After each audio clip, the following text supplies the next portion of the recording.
Kembali berjumpa sahabat Koridor TV. Kalau tadi kita sudah keliling-keliling proyek Eden House, ya kita tahu bagaimana konsep proyek ini, kemudian prospek ke depan dan investasi properti yang akan teman-teman dapatkan kalau tinggal di sini ya. Kita akan lebih banyak berbincang sekarang dengan Pak Gunawan, GM Eden House. Kita ingin tahu karena ini bagian dari proyek Tanjung Mas ya. Iya. Tanjung Mas ini saya tahu ini perumahan yang cukup legendaris ini, Mas Gunawan. Bisa cerita sedikit ini? Karena saya dengar Mas Gunawan sejak awal proyek ini dikembangkan udah 26 tahun ya di sini. Jadi kita pengen tahu nih bagaimana perkembangan perumahan ini sampai akhirnya sekarang juga lokasi terakhir dari boleh dibilang gitu ya, lokasi terakhir dari Tanjung Mas ini ya. Gimana Pak? Terima kasih Mas Indra. Jadi Tanjung Mas Raya ini mulai dikembangkan oleh PT TCP Indonesia sejak tahun 92 ya. 92 itu proses pembebasan, kemudian mulai proyek infrastrukturnya tahun 93. Saya bergabung dengan grup TCP Indonesia ini tahun 96 saat saya selesai kuliah. Dari tahun 93. Sini juga ya? Nah, kebetulan kenapa saya pilih di sini karena memang kampus saya dekat sini di Setelah selesai baru bergabung di sini. Cuma ya selama kuliah itu kan sering lewat juga kan. Lewat ini di Universitas Pancasila ya. Iya, betul. Jadi saya lihat perumahan ini cukup bagus lah ya, waktu dikembangkan, dibuka boulevardnya luas, lebar gitu kan. Nah, ini kita kembangkan, akhirnya saya masuk di sini bergabung dan tugas pertama saya langsung di perumahan Tanjung Mas Raya ini. Dulu kita kembangkan blok per blok ya, dari mulai blok A yang depan, terus kemudian rukonya di blok B1 sampai ke belakang. Terus pernah kita bikin mock up unit juga di blok D1 belakang ini. Itu luas tanahnya 600, bangunannya sekitar 400, 2 lantai. Nah, pengembangan di Tanjung Mas Raya ini sampai dengan 2007 ya. Tahu nggak berapa harga waktu itu Pak Gun masuk? Dulu itu tahun 2001 ya kalau saya 2001 itu tanah per meter persegi di sini baru 1.050.000. 1.050.000. Iya. Memang waktu itu kan dia lewat ke sini ini agak sedikit terkendala di lintasan kereta apinya kan. Jadi kemana macet kan, apalagi kalau di waktu sore atau pagi. Terus dulu kan jadi satu pemandangan yang biasa kan, kalau lihat kereta itu penumpangnya sampai ke atas gitu kan. Itu masih ngalamin kan.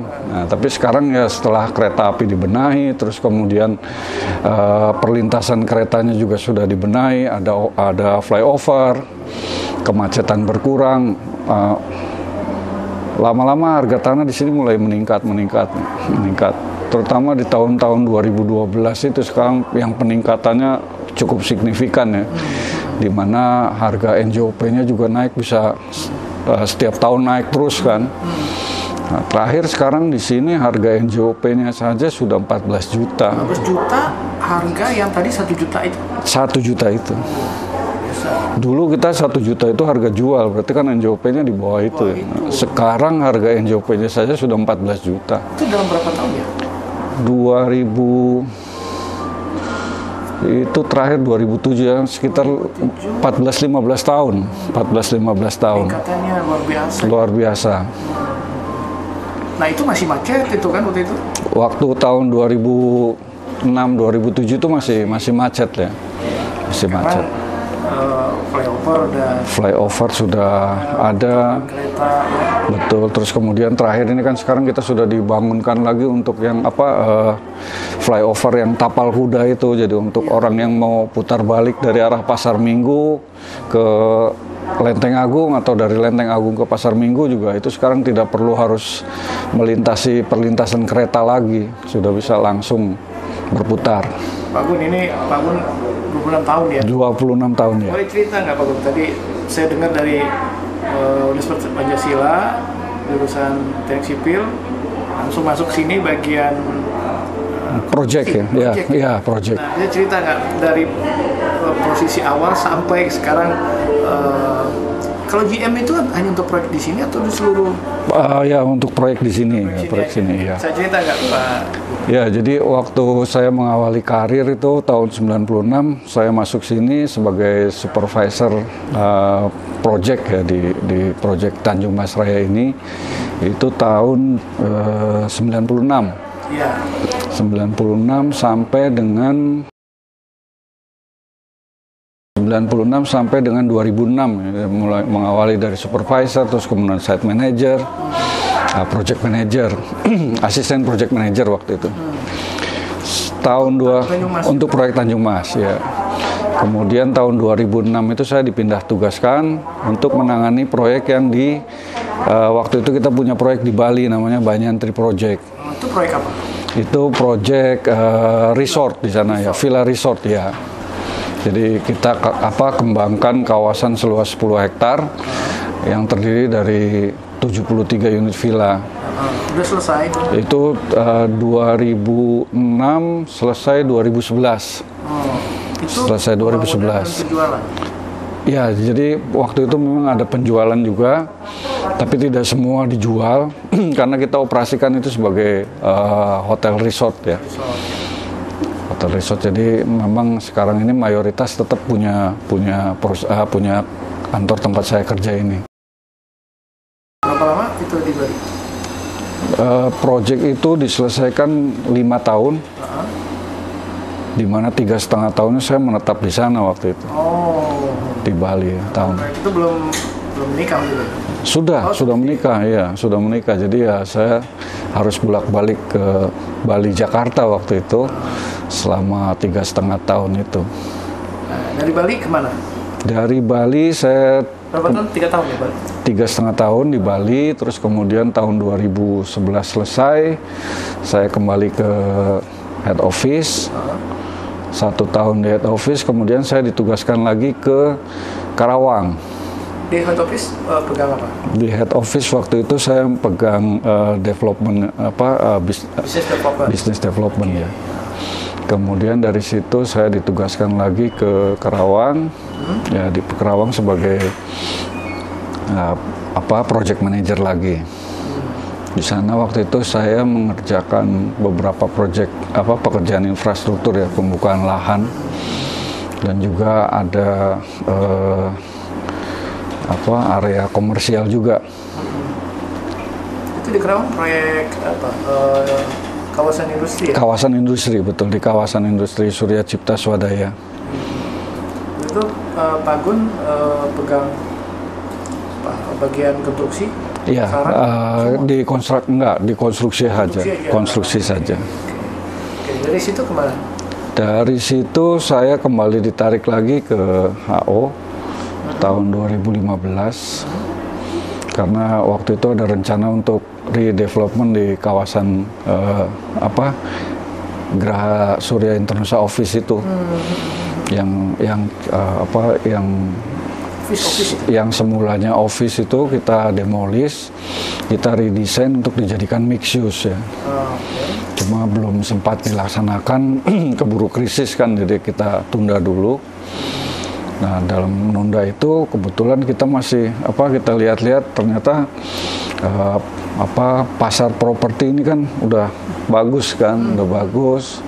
Kita lihat juga land bank kita yang di Tanjung Mas Raya ini ya, kayaknya bagus juga untuk kita kembangkan dan kita jual gitu. Ini saatnya kan. Makanya kita mulai desain dari tahun 2019 waktu itu ya, kita mulai desain, kita ajukan perizinan.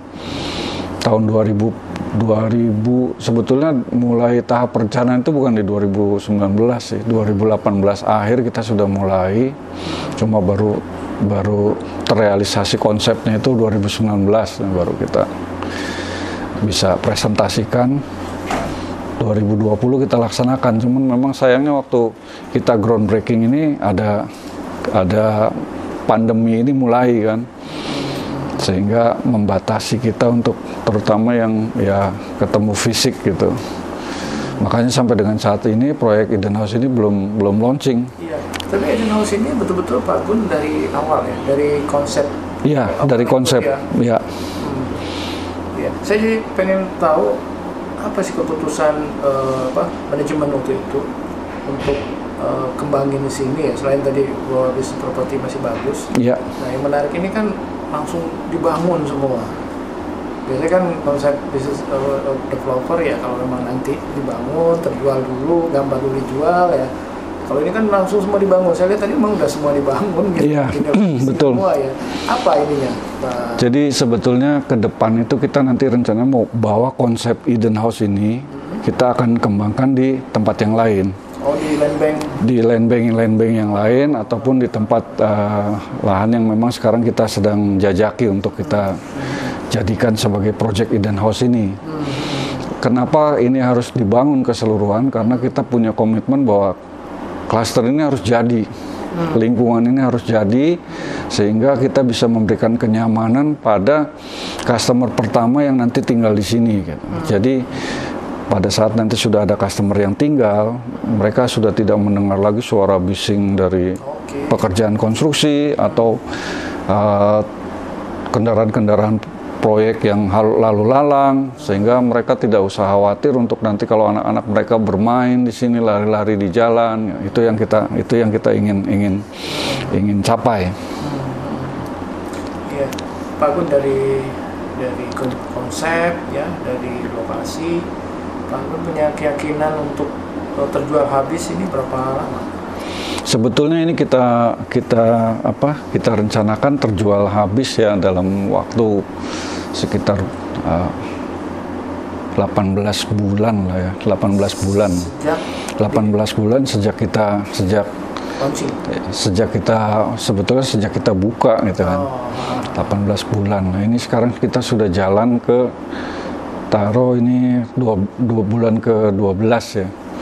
Bulan ke-12 sudah 15 unit terjual kan. Jadi masih ada waktu untuk menjual sisanya ya? Iya. Ya. Pak Gun, karena ini dari awal Pak Gun ikut membina Eden House ya? Iya. Yang paling Pak Gun andalkan di proyek ini apa Pak? Jadi di luar soal udah dibangun duluan ya, konsep resort, terus lokasinya juga sudah dikenal juga kan, nggak susah lagi ngasih tahu lokasi Eden House di mana gitu kan. Apa Pak? Yang paling saya andalkan sebetulnya adalah legalitasnya Pak. Oh. Legalitas karena ya pertama ya developer ini saya sudah kerja di sini kan 26 tahun, jadi saya tahu lah. Saya tahu dan keanggotaan REI kita juga nomor 8. Ya kan, jadi udah termasuknya.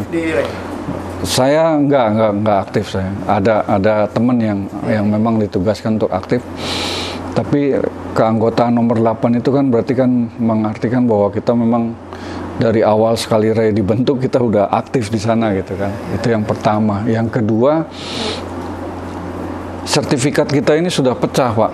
Jadi sertifikat induk sudah kita lalui. Bahkan pada saat kita mau mengurus izin mendirikan bangunan untuk rumah-rumah ini, itu kita diminta untuk pecah sertifikat dulu ke masing-masing unit, baru kita bisa ajukan IMB.